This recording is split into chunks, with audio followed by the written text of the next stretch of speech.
குறித்த நிர்வாகத்தின் சுற்றுச்சூழல் ஆய்வு மற்றும் சேவை பிரிவு வெளியிட்டுள்ள நாளாந்த வழி தரச்சுட்டிக்கமைய நாட்டின் பெரும்பாலான பகுதிகளில் வளிமண்டலம் சிறிய அளவு மாசு மட்டத்தை வெளிப்படுத்துவதாக சுட்டிக்காட்டப்பட்டுள்ளது.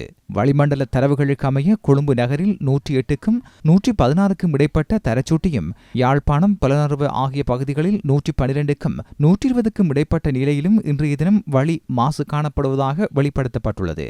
குருநாகல், வவுனியா, கண்டி, கேகாலை, காலி, பதுளை, திருகோணமலை ஆகிய நகரங்களில் வளியின் தரம் 100க்கு அதிகமான சுட்டியை ஒப்பீட்டளவில் வெளிப்படுத்துவதாக தேசிய கட்டிட ஆய்வு நிர்வாகம் தெரிவித்துள்ளது. நாட்டின் பெரும்பாலான பகுதிகளில் வளிமண்டல சூழலில் மாசடைந்த காற்றின் அளவு அதிகரித்துள்ளது.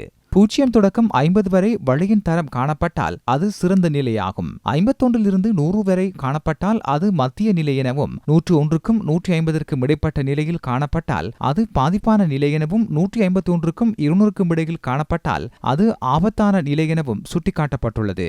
இந்நிலையில் எவரும் சுவாச பிரச்சினையை எதிர்கொண்டால் வைத்திய ஆலோசனைகளை பெற்றுக்கொள்ளுமாறு அறிவுறுத்தப்பட்டுள்ளது.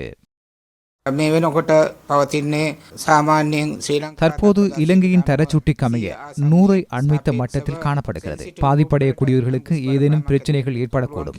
சுவாச கோளாறு ஏற்பட்டால் வைத்திய ஆலோசனைகளை பெற்றுக்கொள்ள வேண்டும். இது ஒப்பீட்டளவில் சற்று அதிகமாக உள்ளது. இந்த நிலைமை தொடர்பில் நாம் தொடர்ச்சியாக அவதானமாக இருக்கின்றோம். காற்றின் சுழற்சியின் மாறுபாட்டுக்கு அமைய இது மாற்றமடையலாம்.